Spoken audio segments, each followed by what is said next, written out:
Alors, je suis Florent Maréchal, je suis directeur des programmes à l'association Solidarité Sida. Donc, les programmes, ce sont à la fois les programmes de prévention et les programmes qu'on appelle aide aux malades, d'accompagnement des personnes vivant avec le VIH en France et à l'international.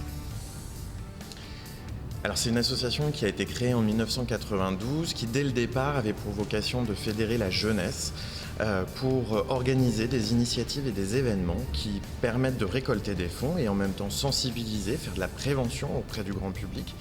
Et ces fonds dont je parlais, de pouvoir ensuite les redistribuer dans des associations qui, elles, accueillent des personnes vivant avec le VIH en France et dans le monde.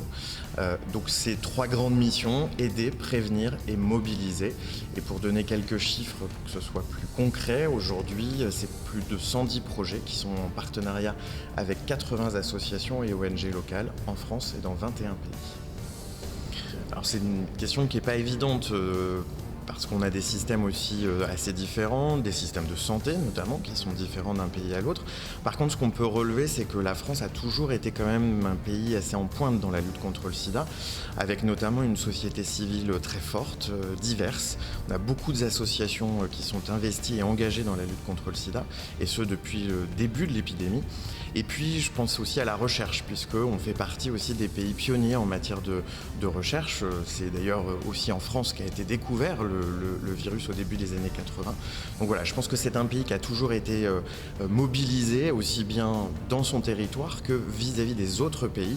Et je pense notamment à la création du Fonds mondial de lutte contre le sida, la tuberculose et le paludisme, qui est un fonds qui a été créé notamment à l'initiative du président Chirac, qui vise à rassembler, on va dire, les pays riches pour mettre de l'argent, être solidaire vis-à-vis des pays en développement qui n'auront peut-être pas les mêmes moyens, les mêmes infrastructures de santé et surtout la même capacité d'acheter des traitements pour les personnes vivant avec le VIH.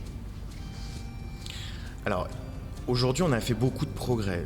Depuis la découverte de la trithérapie, des antirétroviraux en 1996, il y a eu déjà un effort considérable de la recherche, de la communauté médicale. Aujourd'hui, on essaie même de faire ce qu'on appelle de l'allègement thérapeutique, parce que même si c'est qu'un médicament, c'est un médicament qu'il faut prendre tous les jours, à heure fixe, puisque, vous le savez, on ne guérit pas du sida. On a fait des progrès, bien évidemment, en matière de prévention.